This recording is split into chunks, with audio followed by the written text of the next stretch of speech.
6개의 게임이 취소되고 7개가 연기됐으며 주가가 34%나 폭락했습니다. 상징적인 게임 프랜차이즈에서 플레이어를 대상으로 한 AI 쓰레기로 방향을 틀었죠.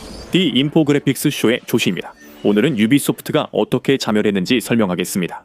유비소프트의 독특한 점은 닌텐도처럼 100년이 넘은 게임 회사도 아니었고 EA처럼 전 애플 임원이 만든 기업 벤처도 아니었다는 겁니다. 진정한 의미에서 유비소프트는 1980년대 후반 프랑스 생몽드 출신의 길모 가족이 설립한 가족 기업이었습니다. 크리스티앙, 클로드, 제라르, 미셸, 이브 5형제는 가족이 운영하던 농업 지원 사업에서 벗어나고 싶어 했습니다.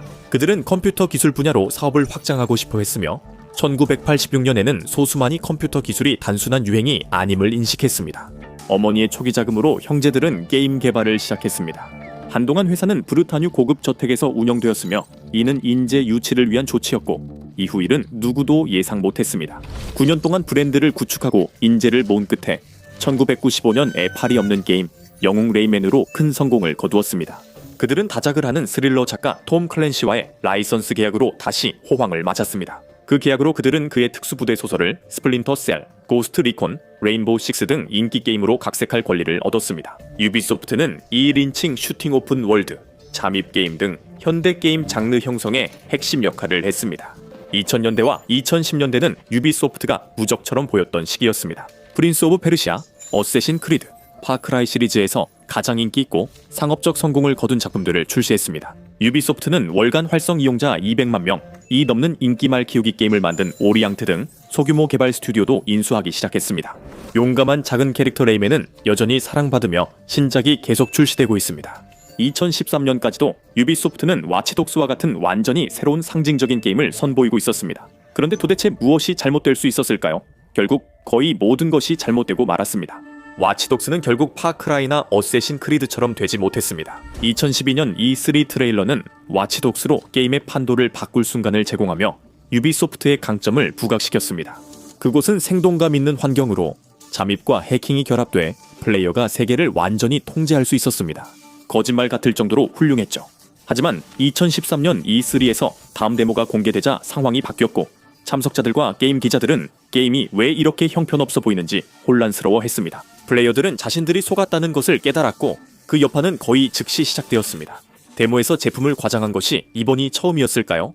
물론 아니죠. 하지만 지금 돌이켜보면 이것은 어두운 징조처럼 느껴집니다. 그때 유비소프트가 소비자 중심에서 멀어진다는 신호였죠. 하지만 그 반발로 유비소프트가 다시 움직인 것 같지 않았나요? CEO인 이브 기에모 5형제 중 한 명이 공개적으로 사과했습니다. 그는 회사의 게임 광고 방식을 근본적으로 바꾸고 더 명확하고 정직한 발표를 하겠다고 했습니다. 하지만 게이머들은 곧 사과가 계속된다는 것을 알게 됩니다. 차기 대작으로 대대적으로 홍보되었던 더 디비전은 기대에 미치지 못했습니다. 2014년 데스티니 복제품 같았고 소액 결제로 가득했습니다. 유비소프트의 약속과는 달리 유비소프트에서는 무언가가 변하고 있었고 곧 플레이어들이 그 대가를 치르게 됩니다. 소액 결제 도입은 엄청난 반발에 부딪혔습니다. 하지만 와치독스 E3 사건과 달리 유비소프트는 사과나 재발 방지 약속도 하지 않았습니다. 어쌔신 크리드 바랄라와 오디세이 모두 똑같이 비난받는 페이 투 윈 요소를 포함하고 있었습니다. 팬들은 기본 게임 플레이가 일부러 짜증나게 만들어져서 그 불만이 바로 마이크로 트랜잭션으로 이어지도록 유도했다고 추측했습니다. 유비소프트의 문제들은 통제되지 않은 탐욕과 유저를 과소평가하는 습관, 2가지 주요 요인으로 귀결되는 듯 했습니다. 유출 정보에 따르면 어쌔신 크리드 오리진은 원래 여성 주인공만 나올 예정이었다고 합니다. 개발자는 강하게 주장했지만 경영진은 여성 주인공 게임이 안 팔릴 거라며 남성 주인공을 고집했습니다. 그러나 이것은 시작에 불과했습니다. 2015년은 유비소프트의 본격적인 문제가 시작된 해였습니다. 회사 내 권력 다툼과 설립자 일가의 지배력이 시험대에 올랐습니다. 이전과는 달리 회사는 갑자기 게임 개발을 유지하려 애쓰는 동시에 기업 내 권력 다툼까지 벌이게 됐습니다. 한때 유비소프트는 길모 형제들이 운영하는 가족 기업이었고 알리앙트 등 일부 자회사도 다음 세대로 이어졌으나 이제는 그 점이 표적이 되고 말았습니다. 냉혹한 미디어 업계에서 가족 운영 스튜디오는 대기업의 좋은 IP 먹잇감이 되기 쉽습니다. 이것이 프랑스 미디어 대기업 비벤디가 유비소프트와 자산을 적대적으로 인수하려 했던 상황이었습니다. 기에모 길레모 가족은 자신들이 일군 회사를 잃을 위기에 놓였습니다. 이로 인해 3년간 치열한 법적 분쟁이 이어졌고 게임 업계는 변화하고 있었습니다. 프랑스 법에 따르면 한 회사의 주식 30%를 소유하게 되면 전체 회사를 인수하겠다는 제안을 해야 하기 때문에 기에모 형제들은 자연스럽게 초조해질 수밖에 없었습니다. 비밴디, 미밴디가 2015년 10월부터 유비소프트 주식을 공격적으로 매입하기 시작했을 때 그들은 10.4%의 지분을 보유하게 되었고 이는 회사의 10분의 1이 넘는 지분이 비밴디에게 넘어갔다는 의미였습니다. 기에모 형제들은 이 회사가 진지하다는 걸 알았습니다. 비밴디가 예전에 그들이 만든 게임 로프트의 주식을 5억 유로에 인수한 적이 있었기 때문입니다. 비밴디가 유비소프트에도 같은 시도를 했으나 기에모 형제들이 막아냈습니다. 그러나 진짜 싸움은 이제 시작이었습니다. 2016년 12월까지 비밴디는 유비소프트 주식의 25.15%를 소유하게 되었고 이는 유비소프트를 법적으로 올가맬 수 있는 기준까지 불과 5%포인트도 남지 않은 상황이었습니다. 하지만 이브 길르모는 게임 개발자로서의 감각은 분명히 잃어가고 있었지만 여전히 부정할 수 없는 노련한 사업가였습니다. 그는 비즈니스 커뮤니티 내에서 할 수 있는 모든 인맥을 동원해 비밴디보다 먼저 유비소프트 주식을 사들이도록 했고 이를 통해 비밴디의 지분을 희석시키고 인수를 막아냈습니다. 하지만 유비소프트가 외부 영향에서 완전히 안전해진 것은 아니었습니다. 진짜 도전은 이제 시작이었습니다. 인수 시도의 더 큰 혼란 속에서도 유비소프트와 그 자회사들은 여전히 꾸준히 운영되고 있었습니다. 2018년이 되어서도 말이죠. 크리스 길레모트가 이끄는 오리엔트는 톰 클랜시 엘리트 스쿼드 모바일 게임 개발을 시작했습니다. 3월 20일 비밴디가 지분을 팔기 시작하자 유비소프트는 중국 대기업 텐센트를 새 투자자로 공개했습니다. 이후 텐센트는 세계 최대 비디오 게임 회사가 되었습니다. 즉 텐센트와 비밴디의 인수를 막기 위해 지분을 매입한 다른 여러 그룹들은 상당한 영향력을 행사하게 되었습니다. 유비소프트는 더 많은 이해관계자들을 만족시켜야 하는 답답한 상황에 놓이게 되었습니다. 그리고 급성장하는 암호화폐 트렌드 속에서 그들은 이를 해결하기 위해 최악의 방법인 블록체인 게임에 손을 대기 시작했습니다. 수년간 마이크로 트랜잭션과 유료 장벽 그리고 비디오 게임에 대한 불만이 커져왔음에도 불구하고 유비소프트는 또다시 이를 위한 새로운 방법들을 추가하기로 결정했습니다. 그리고 이를 위해 유비소프트는 블록체인 기반 게임 코스튬을 위한 온라인 마켓플레이스인 유비소프트 쿼츠를 만들었습니다. 사람들은 자신의 비디오 게임 캐릭터를 위한 새로운 스킨과 의상을 구매할 수 있었습니다. 암호화폐로 디지털 소유권을 약속했지만 가격 변동성과 게임 자체를 중시하는 게이머들로 인해 유비소프트가 기대한 구세주는 아니었습니다. 그러나 유비소프트는 모든 고객이 이를 싫어한다는 사소한 이유 따위로 유행에 편승하는 것을 멈출 생각이 없었습니다. 유비소프트는 캡틴 레이저 호크, 테오 게임, 캡틴 레이서 호크, The GAME과 챔피언스 택틱스 등 블록체인 기반 게임을 출시했습니다. 그들은 모두가 NFT를 원하지 않는다고 강하게 말했음에도 불구하고 NFT가 게임의 미래라고 2번, 3번이나 강조하며 밀어붙이는 모습을 보였습니다.